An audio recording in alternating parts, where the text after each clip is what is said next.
नमस्कार। देशकाल प्लस में आपका स्वागत है। मैं हूं मुकेश कुमार।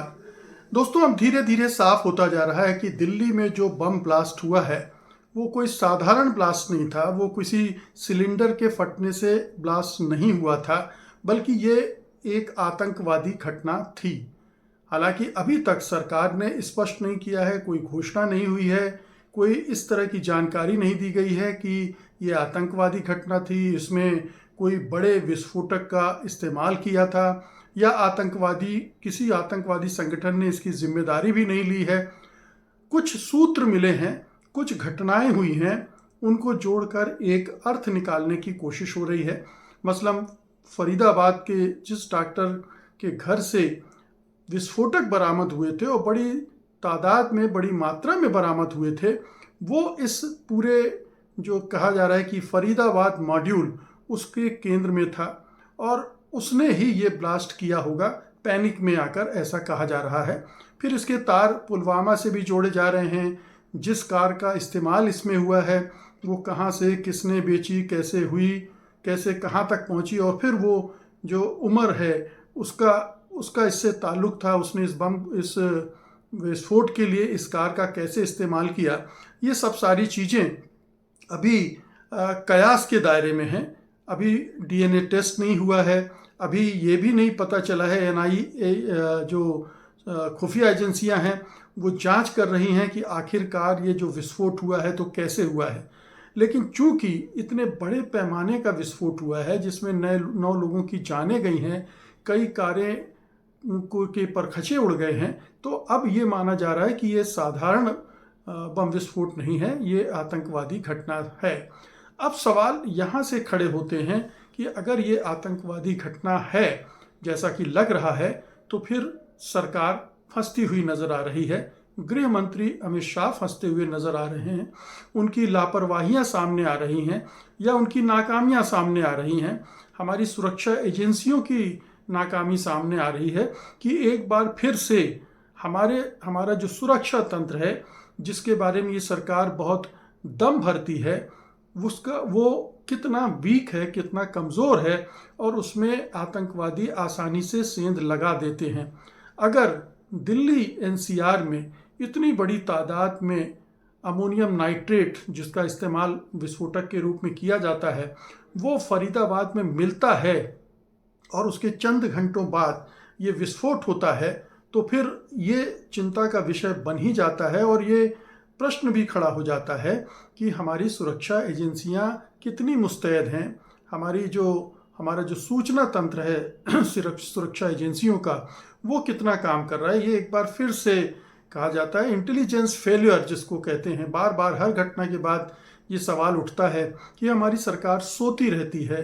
पहलगाम हो जाता है, पुलवामा हो जाता है, तमाम तरह के एक के बाद एक बड़े इस तरह के आतंकवादी हमले होते जा रहे हैं और सरकार को कोई क्लू नहीं रहता है। तो एक बार फिर से ये भी सवाल उठ रहा है कि हमारे गृह मंत्री तो चुनाव कार्य में ही व्यस्त रहते हैं, हमेशा चुनाव चुनाव चुनाव। वो इस समय भी बिहार के चुनाव में व्यस्त थे, 12-13 दिन से बिहार में ही पड़े हुए थे, और ऐसी सूरत में वहाँ ये दुर्घटना हो गई। तो हमारा गृह मंत्री कितना जिम्मेदार है सुरक्षा को लेकर, आंतरिक सुरक्षा को लेकर, और हमारी सरकार जो बार बार अपनी छाती ठोक कर कहती है कि उसने आतंकवाद को नेस्तनाबूद कर दिया है, आतंकवादी संगठन पनाह मांगने लगे हैं, आतंकवादी घटनाएं रुक गई हैं, वो एक के बाद एक घटनाएं हो रही हैं। और ये साबित करती हैं कि किस तरह से भारत आंतरिक सुरक्षा के मामले में कमज़ोर हुआ है, वो कितनी संवेदनशील स्थिति में पहुंच गई है।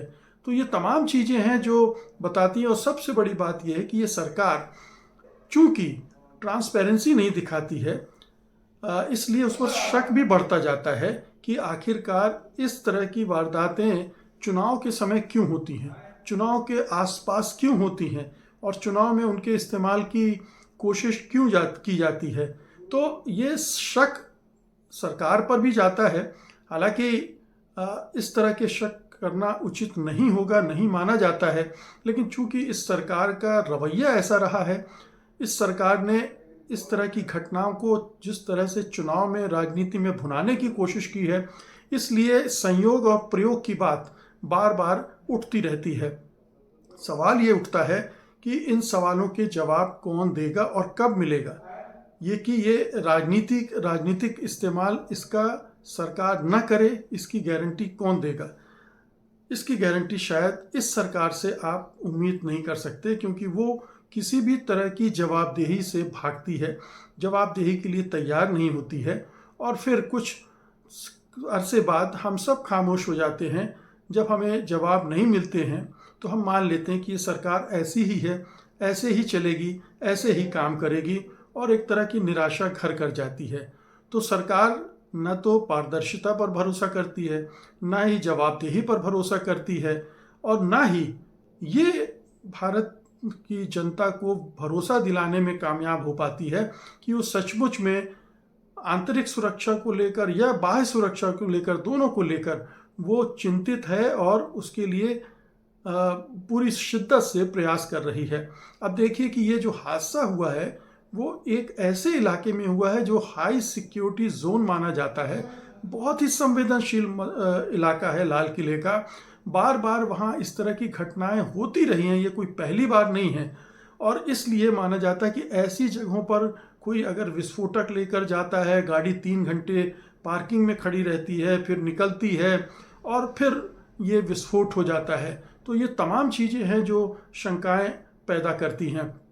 एक सवाल और इससे जुड़ा है कि जब ऑपरेशन सिंदूर रोका गया था तो बड़े दंभ के साथ, बड़े आत्मविश्वास के साथ प्रधानमंत्री मोदी ने कहा था कि अब कोई अगर आतंकवादी घटना हुई तो वो एक्ट ऑफ वॉर मानी जाएगी और उसका जवाब ऑपरेशन सिंदूर से दिया जाएगा, जो कि अभी पॉज पर है, जो कि अभी बंद नहीं हुआ है। तो क्या अगर ये आतंकवादी घटना साबित होती है तो क्या मोदी सरकार अब फिर से ऑपरेशन सिंदूर शुरू करेगी, पाकिस्तान पर अटैक करेगी, हमले करेगी? क्या उसमें इतनी हिम्मत है? और अगर ये दुस्साहस उसने किया तो उसके लिए भारत को क्या क्या समस्याओं से जूझना पड़ सकता है? क्योंकि अब जो नेक्सस बन गया है पाकिस्तान, चीन और अमेरिका का, सऊदी अरब का भी और तुर्की का भी, और रूस भी इस मामले में कोई अब भारत के साथ उस हद तक नहीं है। हम देख ही चुके हैं कि कूटनीतिक स्तर पर हमारी कितनी नाकामियां रही हैं, और उससे अंतर्राष्ट्रीय जगत में भारत अकेला भी पड़ गया है, अलग थलग पड़ गया। उसका कोई दोस्त नहीं है, कोई सहयोगी नहीं है। इजराइल को छोड़ दें, अगर एक देश ऐसा है जो इस तरह के भारत के साथ आया है, तो ये भी अब कह सकते हैं कि वो बयान जो भारत सरकार ने दिया था, मोदी सरकार ने दिया था, वो उसके गले की हड्डी बन गया है कि अब वो किस मुंह से कहेगी कि आतंकवादी घटना है, और किस मुंह से कहेगी कि ये आतंकवादी घटना है तो हम अब इसका बदला लेने के लिए पाकिस्तान पर हमला करने जा रहे हैं। ये दोनों जगह फंस गई है। ये निश्चित रूप से इसीलिए कहा जाता है कि बहुत सोच समझ के बोलना चाहिए, बड़बोलापन नहीं दिखाना चाहिए। लेकिन प्रधानमंत्री इसके बीमार हैं, बड़बोलेपन उनकी आदत है, और ये सरकार की भी आदत है कि बड़ी बड़ी बातें करना, लेकिन जब अकाउंटेबिलिटी का मौका आता है कि आप जो कह रहे थे वो क्यों नहीं हो रहा है, क्यों नहीं किया, तो भागने लगते हैं। अब इस मामले में देखते हैं कि सचमुच में अगर ये आतंकवादी घटना है तो मोदी सरकार का रिएक्शन क्या होता है, वो किस तरह से काम करती है, और आंतरिक सुरक्षा के सवाल पर ये सरकार और कितनी अब मुस्तैदी दिखाने की बात करती है। बहुत बहुत शुक्रिया आपका, धन्यवाद, नमस्कार।